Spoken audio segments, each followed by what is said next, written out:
I read this stuff. I read this stuff when I was in high school, or a little after high school, and I didn't get it. Like, okay, so Allah says they will be very pleased, and they're going to be in high gardens. Jannatin aliyah, high gardens. I was like, what's the big deal? High garden, low garden, right? But if you travel, and you don't travel much when you're a kid, but when you travel with your family, you go on a road trip, where do you pull over the car to enjoy the view? When you reach a high place and you can see far. When you go to a hotel, right? Unless you're a business executive who's just going to sleep. If you're going as a tourist, where do you want the hotel room? First floor or top floor? You want it on the top floor. You want the view. You want to be able to see, right? And then the gardens, the garden on top of a hill. People go hiking, they go on top of the hill because that's the most beautiful part, right? So Allah says, first of all, they're content already. And on top of that, another pleasure. And this is in contrast with the disbelievers were exhausted. On top of that, they were thrown in fire. On top of that, they were given that water, تُسْقَى مِنْ عَيْنٍ آنِيَةٍ. On top of that, they had no food except dariyah. Torture after torture after torture. Now pleasure after pleasure after pleasure. So Allah gives us these high gardens. May Allah give us those high gardens, all of us, right? And this is another kind of ghashiyah.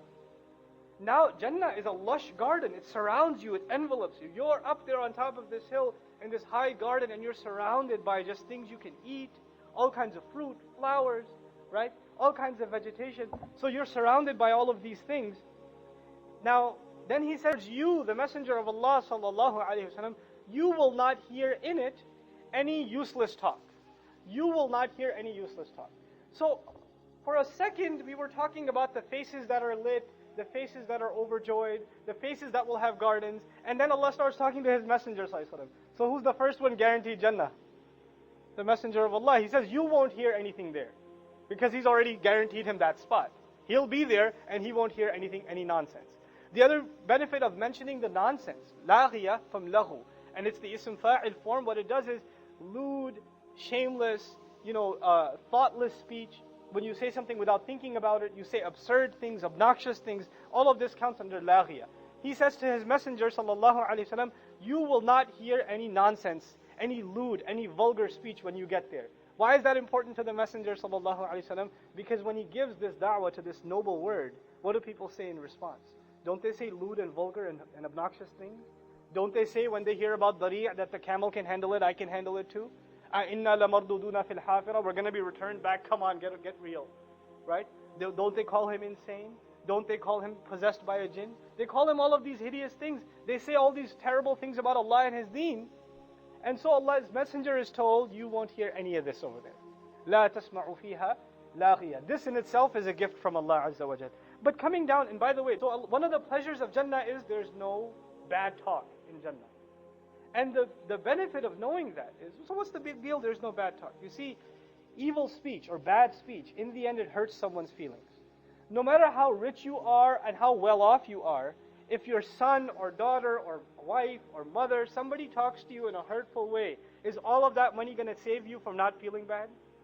Right? You could be in the best place, but words can take all of your pleasure away.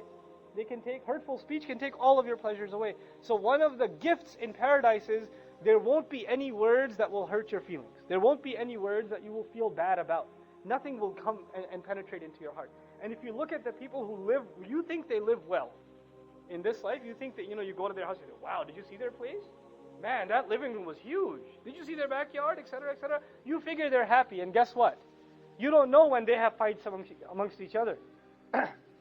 And when the wife is shedding tears and crying because the husband said something. Or the children are yelling at the parents and the parents are shedding tears. I can't believe my own child said this to me. All that wealth doesn't amount to any pleasure.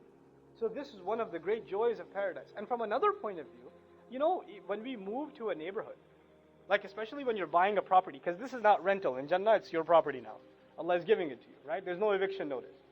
But when you're buying something, when you're buying land, you don't buy it at a low elevation. You buy it at high elevation. Because when there's going to be flooding or rain, what's going to happen to low elevation? It's going to be damaged. And the most expensive property in real estate is the property with the best kind of view. So you go to places like California or places like Alabama or hilly areas, right? What's the most expensive properties? Top of the hill, because they overlook everything. And the ones on bottom you can get cheaper because if something goes wrong, right? Then these are the first ones to take the brunt. So Allah says, no, you'll be in high garden. You'll be in high garden. And of course, people want to move to a neighborhood where there's no crude people outside hanging out on the street. They don't want to hear things in the house. They don't want to hear honking of cars or people cursing outside and things like that. You look for those things. You go and check out a house, and then you saw the neighbors, and you say, maybe not this neighborhood. Maybe we should look somewhere else. This happens, right? So Allah says, لا تسمعوا فيها لاغية. You won't hear. This is going to be a good neighborhood.